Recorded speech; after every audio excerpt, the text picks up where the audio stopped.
আসসালামু আলাইকুম। আশা করি সবাই ভালো আছেন।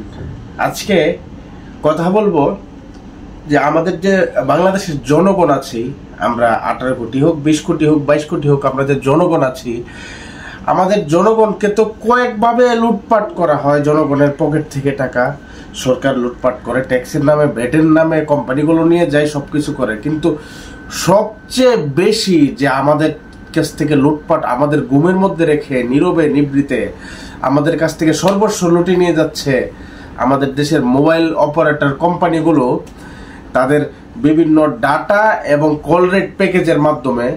আপনারা সবাই হয়তো জানেন বা কেউ জানেন না যে মোবাইলের যে আমরা ডাটাগুলো অথবা কল রেট ব্যবহার করি, আমরা যে মোবাইল কোম্পানিগুলো ব্যবহার করি, ওইখানে যে আমাদের কল রেটের উপরে এবং ডাটা ব্যবস্থার উপরে সরকার তাদের কিছু একটা ট্যাক্স নেয়, এটা 15% একটা ভ্যাট যুক্ত করে। তার বাইরে আওয়ামী লীগ সরকার, বিএনপি সরকার কিংবা ইউনূস সরকারের কথা আমি বলছি না, মোবাইল কোম্পানিগুলোর যে হটকারিতা, মোবাইল কোম্পানির যে লুটপাট, লুটতরাজ, সরাসরি অন্যায় এক ধরনের বাংলাদেশের মানুষের সাথে করে যাচ্ছে, সেটির প্রতিবাদ দেখলাম কোনো মিডিয়া হাউস করছে না।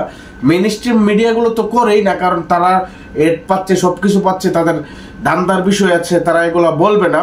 তো আমি আমার ক্ষুদ্র জায়গা থেকে গত কিছুদিন যাবৎ আমি আমার ক্ষুদ্র জায়গা থেকে কিছু রিসার্চ করলাম, করার পরে আমি দেখলাম যে কি পরিমাণ লুটপাট আমাদের মোবাইল অপারেটরগুলো আমাদের বাংলাদেশের সাধারণ মানুষের কাছ থেকে করে নিয়ে যাচ্ছে, সাধারণ মানুষকে কিভাবে লুটপাট করছে তার কিছু তথ্য প্রমাণ আমি আপনাদের কাছে সরবরাহ করব। ধৈর্য নিয়ে শুনবেন, কারণ এই বিষয়টি আপনার বিষয়। কারণ আপনি যখন ডাটা ব্যবহার করেন, আপনাকে লুটপাট করে নিয়ে যাচ্ছে। আমি বাংলাদেশের কম্পারিজনটা এবং আমাদের পার্শ্ববর্তী যে এশিয়ার দেশগুলো এবং আমাদের যে অনুন্নত এবং উন্নয়নশীল দেশগুলোর যে মোবাইল অপারেটরগুলোর ডাটার দাম, ওইটি আমি বলবো। ওইটি আপনার পকেটের বিষয়, আপনার নিজের বিষয়, একটুক সময় আপনার থাকা উচিত। তো আমাদের যে মোবাইল কোম্পানিগুলো আছে, মোটা দাগে গ্রামীণ ফোন, বাংলা লিংক, এয়ারটেল, রবি, এসব বিশেষ করে গ্রামীণ ফোন, এই মোবাইল কোম্পানিগুলো আমি আপনাদেরকে স্ক্রিনে অবশ্যই এই আমি ডাটাগুলো দিয়ে দিব, তথ্যগুলো দিয়ে দিব, তারা কিভাবে গত কিছুদিন থেকে, মানে আজকে থেকে 2 বছর আগের কত টাকা তারা আমাদেরকে নিত আর এখন কত নিচ্ছে, কিভাবে লুটপাট করছে। মনে হচ্ছে যে এই সরকার আসার পরে আরো তাদের লুটপাট বেড়ে গিয়েছে। সারা পৃথিবীতে যেখানে আমাদের পার্শ্ববর্তী দেশ ভারত নিয়ে আপনার জেলাসি থাকতে পারে, কথা থাকতে পারে, কিন্তু ভারতের নাগরিকরা কি সুবিধা করছে আমি আপনাকে যদি কিছু ডাটা বলি। পৃথিবীর সবচেয়ে কম দামের ডাটা ব্যবহার করে ভারত, সেটি হচ্ছে 1 MB 10 টাকা। হ্যাঁ, আর পাকিস্তান 13। পাকিস্তান যে আমাদের চেয়ে অনুন্নত, সেখানেও পাকিস্তান 1 GB ডাটা ব্যবহার করতে পাকিস্তানের লোকজনের খরচ হয় 13 টাকা, মানে বাংলাদেশের টাকা 13 টাকা। আর বাংলাদেশে 1 GB স্ট্যান্ডার্ড যে প্রাইস আছে 75 টাকা। আমরা কোন দেশে বসবাস করছি ভাই?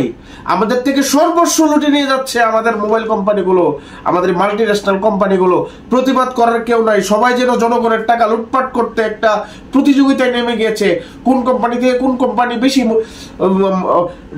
লুটে নিয়ে যাবে, ওইটি তাদের মেইন একটা দান্দায় পরিণত হয়েছে। পাশাপাশি শুধু ভারত পাকিস্তান কেন, আরো যে অনুন্নত এবং উন্নয়নশীল দেশগুলো সারা পৃথিবীর আছে, আফ্রিকার বিভিন্ন দেশ আছে, আপনার মিশর আছে, কেনিয়া আছে, নাইজেরিয়া আছে, ইন্দোনেশিয়া আছে, এই সবগুলো দেশ আমাদের চেয়ে কম দামে মোবাইল ইন্টারনেট ডাটা এবং কল রেট তারা ব্যবহার করে। তাহলে আমরা কি মগাদের মূল্যকে পড়ে গেলাম, কি লুটপাটে পড়ে গেলাম যে আমাদের জনগণ থেকে সবকিছু সর্বস্ব লুটপাট করে মাল্টিন্যাশনাল কোম্পানিগুলো নিয়ে যাচ্ছে, কিন্তু আমরা জনগণ জানি না, আমাদের পকেট কেটে নিয়ে যাচ্ছে রাতের বেলা।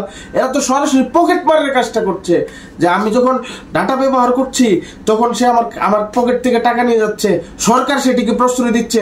আমার দেশের সরকারের দায়িত্ব কি যে এই যে মাল্টিন্যাশনাল কোম্পানিগুলো আছে, যারা ইস্ট ইন্ডিয়া কোম্পানির মতো যারা লুটপাট করে নিয়ে যাচ্ছে, তাদের থেকে জনগণকে রক্ষা করা, নাকি সরকার আরো ভাগাভাগি করতে ব্যস্ত হয়ে যাবে কিভাবে জনগণের টাকা লুট করে নিয়ে যাওয়া যায়? আমি স্ক্রিনে ডাটাগুলো কত টাকা কিনতে, এই যে এই সরকার আসার পরে এই ডাটাগুলো দিব, আগের সরকারের ডাটাগুলো দিব যে কত টাকার কয় জিবি নেট কিনতে কত টাকা লাগে। আমি যদি আপনাকে একটি তুলনামূলক দেখাই, পরিসংখ্যান দেখাই, আজকের স্ক্রিনশট আমি দিয়ে দিব। আমার 3 দিন মেয়াদ 15 জিবি কিনতে 129 টাকা লাগে। 3 দিন মেয়াদ 10 জিবি কিনতে 118 টাকা লাগে। 3 জিবি কিনতে 3 দিন মেয়াদে 98 টাকা লাগে। 98 টাকা লাগে 3 জিবি কিনতে। এটি গ্রামীণ ফোনের আজকের। আমি স্ক্রিনশট গুলো দিয়ে দিব আপনারা দেখার জন্য। তাহলে 3 জিবি 3 দিন মেয়াদ 98 টাকা পৃথিবীর কোন দেশে আছে? কেউ একজন দেখাবেন আমাকে। এবং আমি গ্রামীণ ফোন, বাংলাদেশে এত লয়ার, এত আইনজীবী আছে, এত কেউ আছে, কেউ আজকে পর্যন্ত কোর্টে কেন ভাই এখন পর্যন্ত একটা পাবলিক রিলেটেড এবং জনগণের উপকার হয় এমন একটি কোর্টে একটি পিআইএল দাখিল করলেন না বা একটা মামলা করলেন না তাদের বিরুদ্ধে, যে মোবাইল কোম্পানিগুলো আমাদেরকে লুটপাট করে নিয়ে যাচ্ছে।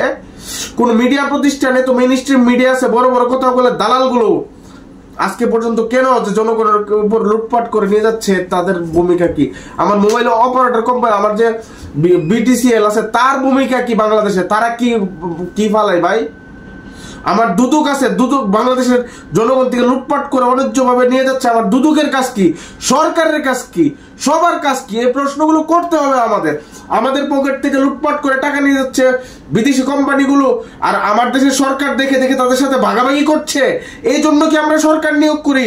এই আমাদের রাষ্ট্রের জনগণের এতই দুর্গতি যে আমাদের পকেট থেকে টাকাগুলো নিয়ে যাচ্ছে, মোবাইল কোম্পানিগুলো লুটপাট করে নিয়ে যাচ্ছে, ডাকাতি করে নিচ্ছে, আমার পকেট কেটে টাকা নিয়ে যাচ্ছে। আর সরকার তামাশা দেখে, মিডিয়া তামাশা দেখে, আমার কোর্ট তামাশা দেখে, আমার দুদক তামাশা দেখে, এই প্রতিষ্ঠানগুলো বাংলাদেশের জনগণের ট্যাক্সের টাকা দিয়ে চলেন। আপনাদের দায়িত্বটুকু কি? কিছু বেইমানির তো একটা সীমাবদ্ধতা আছে, কিছু লয়ালিটি জনগণের প্রতি দেখান। আপনার যে মালিক আছে, যাদের ট্যাক্সের টাকায় আপনার বেতন হয়, তাদের প্রতি আপনি একটু লয়ালিটি দেখান না। আপনারা যারা যেখানে বসে বসে পেট মোটা করছেন, আপনারা একটু লয়ালিটি জনগণের উপর দেখান, যে আপনার মালিক যে নিয়োগ করেছে, মালিকের সাথে মানুষ এত বেইমানি করে, সরকার থেকে শুরু করে প্রত্যেকটি যতগুলো স্টেক আছে, দুদক, কোর্ট, সরকার, মেইনস্ট্রিম মিডিয়া, আমার বিটিসিএল, যতগুলো সংস্থা আছে, যতগুলো প্রতিষ্ঠান আছে, যতগুলো লোক আছে, পেট মোটা লোকগুলো, প্রত্যেকটা লোক করাপ্টেড। আমি ঘোষণা দিয়ে বলছি, আপনারা না হলে এই যে আমার দেশ থেকে কিভাবে এমন ভাবে টাকা লুটে নিয়ে যাচ্ছে, পার্শ্ববর্তী দেশ ভারতে যেখানে 10 টাকা বাংলাদেশের টাকা 1 জিবি নেট, সেখানে 3 জিবি নেটের দাম যদি 98 টাকা হয়, আর তাহলে স্ট্যান্ডার্ড হচ্ছে 75 টাকা, তাহলে আমি কি মগের মূল্যকে পড়ে গেলাম ভাই? আমাকে লুটপাট করে নিয়ে যাবে, প্রতিবাদ করার কেউ নাই। আর আমরা নাগরিক, কেমন নাগরিক ভাই? এত সচেতন হলে কিভাবে হয়? আপনার পকেট থেকে টাকা পিক পকেট করে নিয়ে যাচ্ছে, আপনি জানেন না? সবাই একটু দেখবেন, জানবেন, বুঝবেন। আমার ভিডিওটি শেয়ার দিলে আমি বিখ্যাত হয়ে যাব না, বা আমার ভিউ ব্যবসা হয়ে যাবে না। আমার ভিডিওটি শেয়ার দিলে আপনি লাভবান হবেন। প্রতিবাদ করুন। আমার ভিডিও শেয়ার দিতে হবে না, আপনি আপনার জায়গা থেকে প্রতিবাদ করুন। আপনার একটি মোবাইল আছে, আপনার একটি ক্যামেরা আছে, সেই মোবাইলটির সামনে আপনার একটি সোশ্যাল মিডিয়া একটা হ্যান্ডেল আছে, একটা অ্যাকাউন্ট আছে, আপনি একটি ভিডিও করেন। ভিডিও করে আপনার আশেপাশে ঘটে যাওয়া যে অন্যায্যতাটা আছে, যে অন্যায় আছে, অবিচার আছে, ওইটার নাগরিক হিসেবে প্রতিবাদ করুন।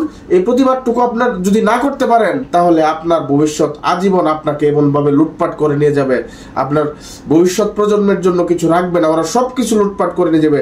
ঠিক যেভাবে ইস্ট ইন্ডিয়া কোম্পানি ব্যবসা করতে এসে আমাদের ভারতবর্ষে আমাদেরকে 200 বছর শাসন, শোষণ, নির্যাতন, নিপীড়ন, জুলুম, অত্যাচার চালিয়েছিল, ঠিক সেইভাবে এই মাল্টিন্যাশনাল কোম্পানিগুলো, এই গ্রামীণ ফোনের সাথে নাকি আমাদের প্রধান উপদেষ্টার একটা লিঙ্ক আছে। সবাই বলে, কতটুকু সত্য জানি না, এই গ্রামীণ ফোন, এই বাংলা লিঙ্ক, এই রবি, এই এয়ারটেল আমাদেরকে লুটপাট করে নিয়ে যাচ্ছে। আমার দেখার কেউ নেই। প্রশ্নটি সবার কাছে থাকলো, উত্তরটা দিয়ে যাবেন। কোন পেট মোটা কর্মকর্তা, আমি সবাইকে বলছি, কোর্ট কেন সুমোটো অ্যাকশন নেই না, একটা রায় দেয় না যে বিটিসিএল এর বিরুদ্ধে ব্যবস্থা নেই না কেন? তাহলে কোর্টের এখানে দুর্বলতা। সরকার কেন বাগাবাগিতে ব্যস্ত, নাগরিককে সুরক্ষা দিবে না? মেইনস্ট্রিম মিডিয়া কেন জনগণের সাথে এমন একটা বাটপারি চিটারি একটা লুটপাট হয়ে যাচ্ছে, জনগণকে সর্বস্ব লুটে নিয়ে যাচ্ছে, মিডিয়া কেন এর কথা বলছে না, এগুলো নিয়ে নিউজ করছে না? মিনিস্ট্রি মিডিয়াগুলো, দালাল মিডিয়াগুলো, গদি মিডিয়াগুলো, এই মিডিয়াগুলো যখন যে সরকার আসে এই সরকারের গদিতে উঠে বসে যায়। যখন আওয়ামী লীগ সরকার ছিল তখন আওয়ামী লীগের দালালি করেছে, এখন ইউনূস সরকার এসেছে ইউনূস দালালি করেছে। মিডিয়াকে তো বলা হয় ডেমোক্রেসির ফোর্থ পিলার, মিডিয়াকে তো বলা হয় গণতন্ত্রের চতুর্থ স্তম্ভ। মিডিয়াকে দালালি করার জন্য মিডিয়ার সৃষ্টি হয় নাই। আপনারা কি দায়িত্ব পালন করছেন? কোর্ট কি কোর্টের দায়িত্ব পালন করছে? সরকার কি সরকারের দায়িত্ব পালন করছে? আমার বিটিসিএল কি বিটিসিএল এর দায়িত্ব পালন করছে? আমার দুদক কি দুদকের দায়িত্ব পালন করছে?